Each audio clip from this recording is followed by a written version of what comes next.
नंदगांव से मधुमंगल जी निमंत्रण देने गए होली का। तो निमंत्रण देवे के काजे गए तो पहले तो बड़े आराम से निमंत्रण देने पहुंचे। बरसाना में सब सखियों ने खूब स्वागत किया। थोड़ी देर में पता नहीं सखियों को कैसी ऊधम आई भीतर से। मधुमंगल जी को एक ने टीका लगायो, दूसरे ने एक माथे पे लगायो, तीसरी ने गाल पे लगायो, चौथी ने तो पकड़ करके मोही रिगड़ दियो सबरो। और फिर सखीन के मन में ऐसा ऊधम आयो महाराज, मधुमंगल जी की ऐसी हालत कर दी, सबरे वस्त्र फाड़ दिए उनकी और महाराज लहंगा फरिया पहना दियो। मधुमंगल जी बेचारे रोए रोए डोले। जब अनेक प्रयास करने पर भी सखियों से नहीं बच पा रहे थे, पूरा विस्तार लीला है, क्या क्या किया गोपियों ने सब सुनाएंगे। तब अंत में मधुमंगल जी श्री राधा श्री राधा श्री राधा कहकर के जब चिल्लाए, तब किशोरी जी ऋषभानु भवन से दौड़ी, अरे ये कौन बुला रहा है।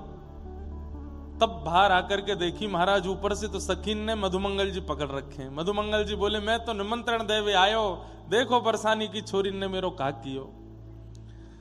तब श्री किशोरी जी की आज्ञा से सबने मधुमंगल जी को छोड़ दियो, स्नान कराए। अब मधुमंगल जी बोले, वापिस जाऊंगो, सब कहेंगे लाला तेरे लत्ता कहां है, लहंगा फरिया पहने डोल लो है।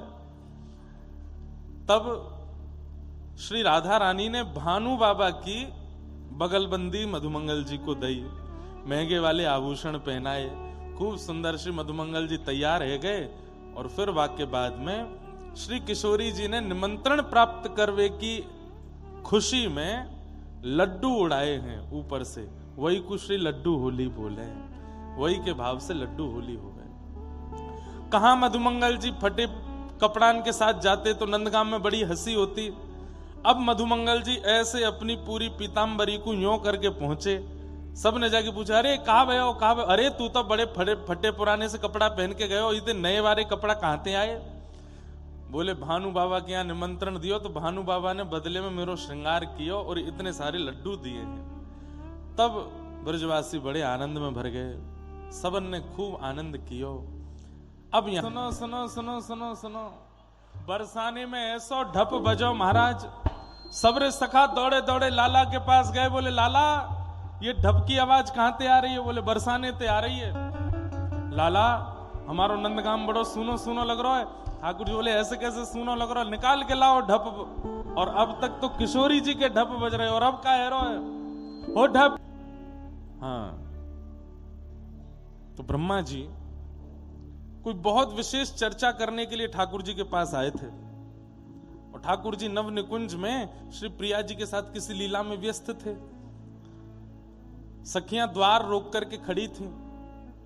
तभी ब्रह्मा जी आए, बोले जल्दी द्वार खोलो, मुझे ठाकुर जी से मिलना है। ललिता विशाखा आदि सखियां बोली, धैर्य धारण करो, कौन हो आप? भीतर नहीं जा सकते, अभी ठाकुर जी अपनी अंतःपुर की लीला में हैं। सखियों से ब्रह्मा जी बोले, आप जानती नहीं मैं कौन? सखियां बोली, हम तो नहीं जाने, कौन है भैया तू? मैं विधाता ब्रह्मा, जिसकी कृपा से सृष्टि चलती है, जिसकी कृपा से एक एक जीवाणु बनता है, अरे जिसकी कृपा से तुम भी यहां खड़ी हो, मैंने ही तुमको बनाया है। अच्छा तेने बनाया हो हमें? बोला हाँ। क्या बात है भैया ब्रह्मा? बोले ठाकुर जी से विशेष चर्चा करनी, अंदर जाने दो। बोले ठाकुर जी मना करके गए कि कोई भी आ जाए, अभी द्वार पे किसी को अंदर मत आने देना। तो ब्रह्मा जी व्यंग में हंस करके बोले, आप जाइए और जाके केवल इतना कह दीजिए कि ब्रह्मा आए हैं द्वार पे। आप ब्रह्मा आए हैं ये पूरा वाक्य पूरा भी नहीं कर पाएंगी, ठाकुर जी इतने में खुद ही उठ के बाहर आ जाएंगे। वो ब्रह्मा नाम सुनते ही बाहर आ जाएंगे, आप जाके कह तो दो। ललिता विशाखा आदि बोली, तो ठाड़े रहो, हम जाते हैं अभी। हाँ, भीतर सखियां गईं। ठाकुर जी किसी लीला विलास में थे श्री जी के साथ में। सखियों ने पहले ही आवाज इतनी कर दी कि ठाकुर जी थोड़े सावधान हो गए। तो ठाकुर जी बोले, अरे ललिता कैसे आई, कहा बात है? बोले जय जय बहुत परेशान कर दियो, 4 मोहवारो ब्रह्मा आयो है और द्वार पे आए के यूं कह रहे कि ठाकुर जी ते जाके कह दो मैं आयो हूं, मो जरूरी काम है। ठाकुर जी बोले बात यूं पूछो कौन सा ब्रह्मा है? बोले कौन सा ब्रह्मा है मतलब? बोले तुम बस बातें जाके पूरी बात ललिता जी से ठाकुर जी ने करी। ललिता जी बाहर निकल के आई तो ब्रह्मा जी बोले ठाकुर जी ने बुलाया भीतर। बोले बुला तो लेंगे, लेकिन ठाकुर जी ने यूं पूछिए कि तुम कौन से ब्रह्मा हो? बोले कौन से ब्रह्मा हो मतलब? तो श्री ललिता जी बोली कि ठाकुर जी कह रहे हैं सिर के केश से लेकर के चरणन तक जितने भी रोए हैं शरीर में, मेरे प्रत्येक रों में करोड़ों ब्रह्मांड हैं, एक ब्रह्मांड में एक ब्रह्मा है। प्रत्येक रों में करोड़ों ब्रह्मांड हैं और उस करोड़ों ब्रह्मांड के एक ब्रह्मांड में एक ब्रह्मा है, मतलब एक रोए में 1 करोड़ ब्रह्मा हैं। उससे यूं पूछ के आओ कौन से रोए के कौन से ब्रह्मांड का ब्रह्मा है, जरा परिचय दे।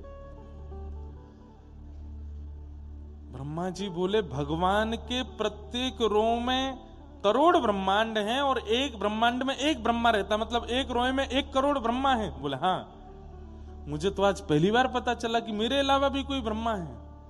बोले 1 नहीं है, 2 नहीं है, 10 नहीं है, कितने करोड़ ब्रह्मा और हैं, तुम कौन से हो ये बताओ।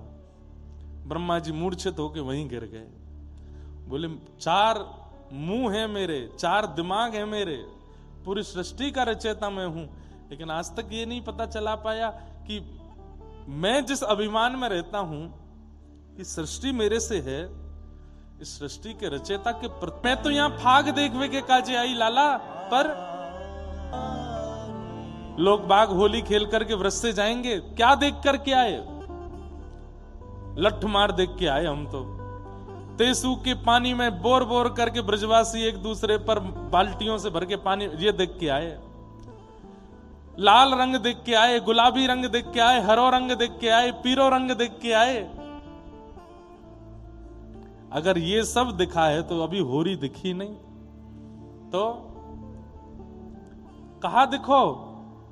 बोले जब से वृंदावन से आए हैं तब से केवल एक ही रंग दिख रहा है। बोले कौन सा? बोले कृष्ण रंग दिख रहा है और कोई रंग नहीं दिख रहा है। कोई ने लाल डारो, कोई ने पीरो डारो, कोई ने कोई और रंग डारो, मुंह को कुछ नहीं पता चला। गोपी कह रही है कौन ने रंग लगायो, कौन ने पिचकारी चलाई, मुंह को पता नहीं है, तो फिर तो पता कहा है? तब वो गोपी कहती है, उसमें सबसे पहला नाम आता है अकबर की बेगम ताज बेगम का। ठाकुर जी ने होली पर चुना था उसको। कल मैं धमार सुनाऊंगा। धमार एक गायन की पद्धति है और होली में ही वो गाया जाता है, धमार। और वो ताज बेगम की धमार है जो आज भी श्रीनाथ जी के मंदिर में होली के दिन गाई जाती है। बहुरी ढप बाज रहेरी आज। पूरे व्रजमंडल का दर्शन ताज बेगम को हो रहा है। कैसे सब रंग उड़ा रहे हैं, कैसे एक दूसरे के गालों पर रंग मल रहे हैं, किस प्रकार से सब गोपियां सज के आई हैं, ठाकुर जी कैसी लीला कर रहे हैं, कैसी पिचकारी चला रहे हैं, सब भाव। पर जैसे ही सबका वर्णन करने लगी, ताज बेगम के मन में आया मुझे सब दिख गए, ठाकुर जी नहीं दिखे। इतने में ही मानसी में उसको दिखा कि असंख्य गोप ग्वाल सब फेंटा बांधे आए और वो जैसे ही किनारे भये तो बीच में श्याम सुंदर खड़े हैं। उनके चरण देखे, उनकी नाभि देखी, वक्ष देखा, ग्रीवा देखी। जैसे ही ठोड़ी पर दृष्टि पड़ी, मुखमंडल देखे ही नहीं पाई। ताज बेगम के उसी समय प्राण निकल गए, ठाकुर जी ले गए अपने साथ। मुख नहीं देख पाई तो जो पद रचना कर रही थी ताज बेगम, वो अधूरी रह गई। तब कहते हैं जैसे ही ताज बेगम के प्राण गए, आकाश में नील कांति का एक सुंदर बादल आया। अचानक से कमल नेत्र प्रकट हो गए बादल के, कोई और नहीं थे, ठाकुर जी थे, और बरसने लगे। और वर्षा की ध्वनि में ही ठाकुर जी ने उस पद का अंतिम पंक्ति गाई, ठाकुर जी ने गाई। भगवान ने या तो जयदेव महाप्रभु के गीत गोविंद में कुछ गाया है या ताज बेगम की धमार में अंतिम पंक्ति ठाकुर जी ने गाई है। नाचते हुए ठाकुर जी आए हैं, गालों पर रंग लगा है, पूरे वस्त्रों पर कहीं कहीं छींटे रंगों के पड़े हैं। और तब इसी वृंदावन से ताज बेगम को अपने संग लेके निकुंज में चले गए ठाकुर जी, अकेली ताज बेगम। अष्ट सखाओं को भी होली का प्रवेश मिला। मीराबाई को भी होली में प्रवेश मिला। ऐसे कई हैं भक्तजन जिनको होली में प्रवेश मिला है। कई बरसाने की सखियां, नंदगाम की सखियां, गोवर्धन की सखियां जो कभी रास में नहीं आई थी, उनको भी ठाकुर जी ने होली में स्वीकार किया। ऐसे कई सखा। और बताएं, गैयाओं के संग होली कभी नहीं सुनी होगी, ठाकुर जी ने गैयाओं के संग भी होली खेली है, गैयाओं को भी प्रवेश दिलाया। होली को मतलब कहा है, बोले जन्म से लेके अब तक जो भी तैने कियो सब है गयो, मैंने सब भुलाए दियो, अब तू मेरो है। यही है होरी, मतलब जो होनो है गयो। मैं कोई को चिंतन नहीं कर रहा। तेने पूर्व में कहा कियो, तेने वास में कहा कियो, तेने कौन के संग कहा कियो, जो कियो सो कर दियो, मैंने सब भुलाए दियो, सब है गयो, होरी है गयो, अब तू मेरो है। सब भुला करके ठाकुर जी स्वीकार कर लें, वही होली है। जो होना था हो लिया, अब हम आपके